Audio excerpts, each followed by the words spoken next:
Good morning, friends. Welcome to the 20th edition of Monday Morning Quiz MMQ-20 from PQSI. As mentioned earlier, the topic for this quiz will be basic stats and specifically interpreting histograms and normal curve. So that's how we have devised this quiz.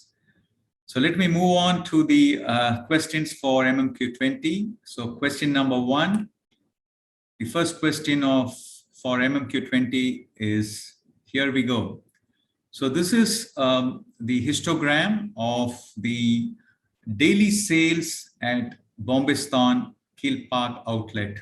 The average daily sale at this outlet is rupees 20,148. Okay, that's mentioned with the red color line on the histogram. So this is the data for the last 3 months. So the question to you is, what percentage of the days the daily sales could go greater than rupees 37,204? So assuming that this distribution follows normal distribution, so that's the assumption that we have here. So based on the assumption, we want you to look at the histogram, and then for your convenience, all the required information is mentioned. This is an output from the SQC pack software. So we have this is actually a real data of one of the Bombistan outlets, and that's the information for you. So the first question here is, what percentage of the days the daily sales of this outlet could go greater than rupees 37,204? Right? So you can find out the answer and then mention it in the Google form that is available in the description section of this YouTube video. Moving on to question 2. So all 3 questions will be on similar lines. So question 2, same situation. The the daily sales of the Bombistan Keel Park outlet is available for you. The only thing is the second question is, what percentage of the days the daily sales could go lesser than rupees 8,777? So that's the second question. So very similar, all 3 questions are similar. It has to do with how you are able to interpret a normally distributed histogram. So that is the whole idea of this quiz. Question number 3. Similar situation. The only difference is that the question is, what percentage of the days the daily sales could go greater than rupees 25,834? Right. So for all these 3 questions, please mention your answer in the Google form. And as always, the first 3 responses, correct responses for all the 3 questions, will win a merit certificate and of course a gift voucher of rupees 1,000, either from Bombistan or from the Amazon gift card. So all the very best. So please go ahead, have a look at the 3 histograms, carefully look at the questions, and then apply whatever you learned about interpreting a normal distribution histogram. Right. So with this, we move on to the next section, where it is the results of the previous quiz MMQ-19. So this is a question that we asked on the 21st of February 2022, MMQ-19. It was on Pocoyo-K. So we gave you this, the first question was, the example of a SIM card. And we wanted to ask you what type of a Pocoyo-K solution is this? So the right answer for question number 1, this is a force control prevention, right? It prevents the defect to happen. So it's completely eliminating the chance of somebody having a defect. So that's why it's a prevention outcome, and it is force control. The highest power of Pocoyo-K is for a force control prevention. So 80% of the respondents got this answer correct.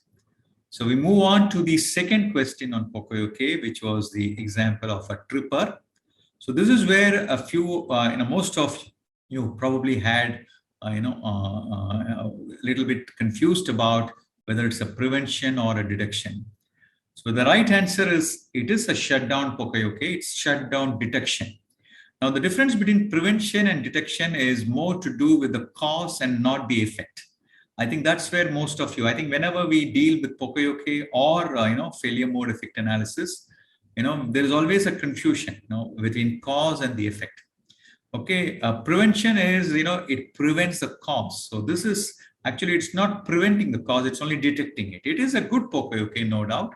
But as Shingyo says, that any Pocoyoke is good, or something is better than nothing. Even a simple Pocoyoke with very less Pocoyoke power is okay, rather than looking at a very high order Pocoyoke of force control prevention. Right? So the right answer for question number 2, this switchgear example, is it's shutdown detection.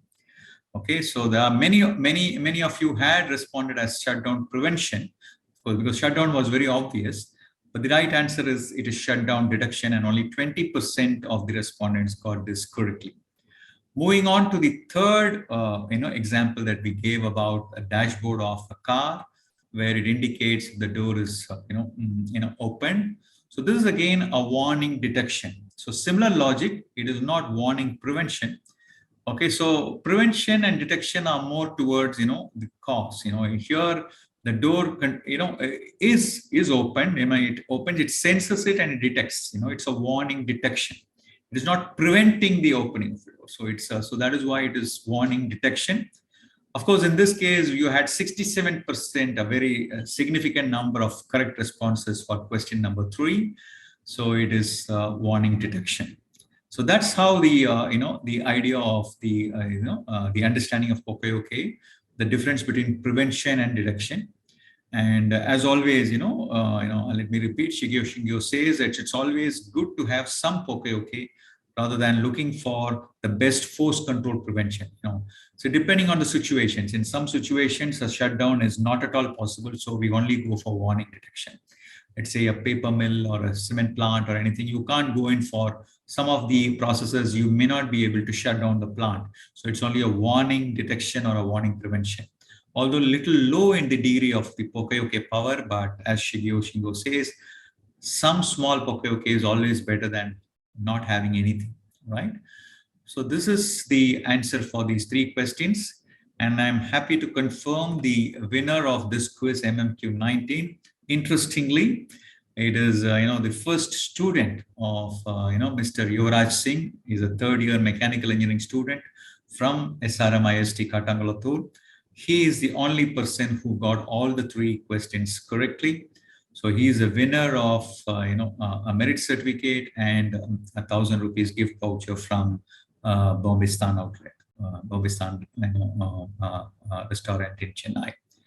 So with this, we come to the end of this episode of MMQ. So I look forward to your responses to MMQ-20. As always, fastest finger first.